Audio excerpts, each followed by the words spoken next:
Quality और consistent performance के लिए सिर्फ सिल्वर पंप्स एंड मोटर्स, नाम याद रखना। એમાં જણાવો સુપર આઈપીઓ આવ્યા હતા 2024માં, અત્યારે હાલત બધાની ખરાબ. 2024માં અત્યાર સુધીના સૌથી હાઈએસ્ટ આઈપીઓ આપણને જોવા મળ્યા હતા. એ બધા વચ્ચે હવે આપણે ઘણા બધા ઇન્વેસ્ટરો કે ઓલમોસ્ટ ડબલ અમાઉન્ટ પણ કોઈએ કમાઈ છે. અમુક આઈપીઓ હતા, બજાજ હાઉસિંગ કે ઘણા એવા સ્ટોક છે કે જેમાં લોકોએ સારા એવા પૈસા કમાવ્યા હતા. પરંતુ જે રીતે માર્કેટ કરેક્શન કરી રહ્યું છે એ બધા વચ્ચે જે આઈપીઓ દ્વારા જે કંપનીના જે શેર આવ્યા હતા એ પણ એના જે હાઈથી અને જે ઇસ્યુ પ્રાઇસથી પણ અમુક એવા સ્ટોક છે કે જે ઘણા નીચે આવી ગયા છે, કે જે આપણે જણાવીશું. તો સૌથી પહેલાં જે આપણે જો 2024માં જે લિસ્ટ થયેલ 40% કંપની એવી છે કે હાલ એમની જે ઇસ્યુ પ્રાઇસ હતી હાઈ તો છોડો પરંતુ ઇસ્યુ પ્રાઇસથી પણ નીચે આવી ગઈ છે. બરાબર. બીજું તમે જુઓ તો 2024માં જે QIP લાવનાર 50% કંપનીઓ એવી છે કે હાલ એમની જે ઇસ્યુ પ્રાઇસ છે એનાથી પણ નીચે જોવા મળી રહી છે. સામે કુલ આપણે જોઈએ તો 91 કંપનીઓ હતી કે જે 2024માં લિસ્ટ થઈ હતી આઈપીઓ દ્વારા. એમાંથી કુલ 1.6 લાખ કરોડ રૂપિયાના આઈપીઓ કુલ કંપનીઓ લાવી હતી. 91 કંપનીઓ. જો સામે જોઈએ તો 38 કંપનીઓ એવી છે કે એમની જે ઇસ્યુ કિંમત છે જે આઈપીઓ લઈને આવી હતી એનાથી પણ નીચે કારોબાર કરી રહી છે. 91માંથી 38 કંપનીઓ એમના ઇસ્યુ પ્રાઇસથી પણ નીચે કારોબાર કરી છે. સામે 38માંથી 23 કંપની એવી હતી આજે છે કે જે પ્રીમિયમ સાથે લિસ્ટ થઈ હતી પરંતુ હાલ તેઓ ઇસ્યુ પ્રાઇસથી નીચે આવી ગઈ છે. અને 38માંથી જે બાકીની 15 કંપની એવી છે કે જે ડિસ્કાઉન્ટ સાથે જેથી લિસ્ટ થઈ હતી અને અત્યારે હાલ પણ તેઓ ડિસ્કાઉન્ટમાં જોવા મળી રહી છે. હવે આવો કયા આઈપીઓ છે કે જેમાં કઈ રીતે આપણને ઇમ્પેક્ટ કેટલો ગેઇન લોસ કરન્ટલી આપણને જોવા મળી રહ્યો છે એની પર નજર કરીએ તો ECOS mobility and hospitality IPO ટાઈમે લિસ્ટિંગ એને આપણને 32% જોવા મળે તો, પરંતુ અત્યારે હાલ એમની ઇસ્યુ પ્રાઇસ છે એનાથી 28% નીચે સ્ટોક કારોબાર કરી રહ્યો છે.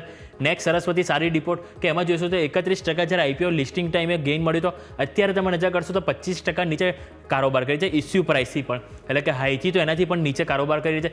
નોર્ધન આર્ક ઉપર નજર કરશો તો ઇસ્યુ પ્રાઇસ ફેરી આપણને 23% અહીંયાથી ગેઇન મળ્યું હતું સેમ ડે અને અત્યારે તમે જોશો 23% એનાથી પણ ઇસ્યુ પ્રાઇસથી પણ નીચે કારોબાર કરી રહ્યું છે. સામે સ્ટેનલી લાઇફસ્ટાઇલ કે જેમાં તમને 28% ગેઇન મળ્યો હતો અને અત્યારે હાલ જે ઇસ્યુ પ્રાઇસ એનાથી 5% નીચે કારોબાર કરી રહ્યો છે.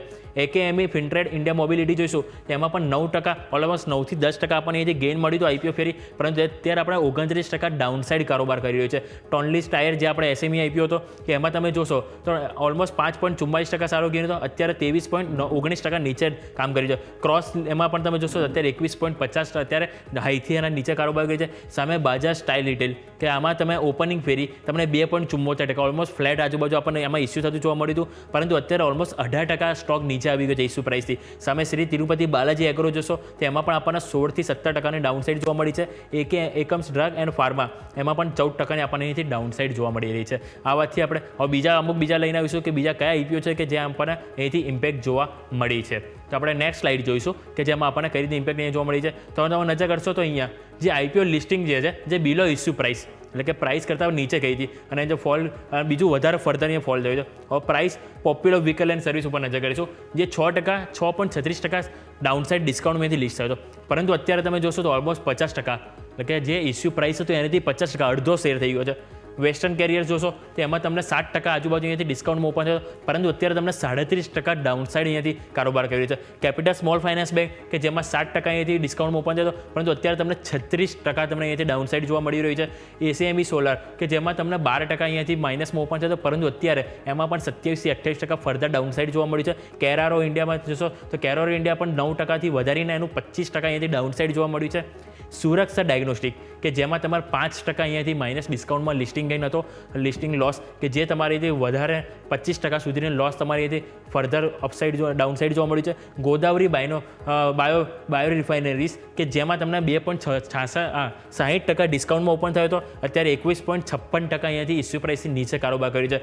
સિગેલ ઇન્ડિયા જોઈશું તો એમાં પણ તમને 3.73% જે લોસ હતો વધીને 20% લોસ આવી છે. ગોપાલ સ્નેક્સ કે જેમાં તમે 10.21% હતો લોસ એ વધીને તમને 15.22%.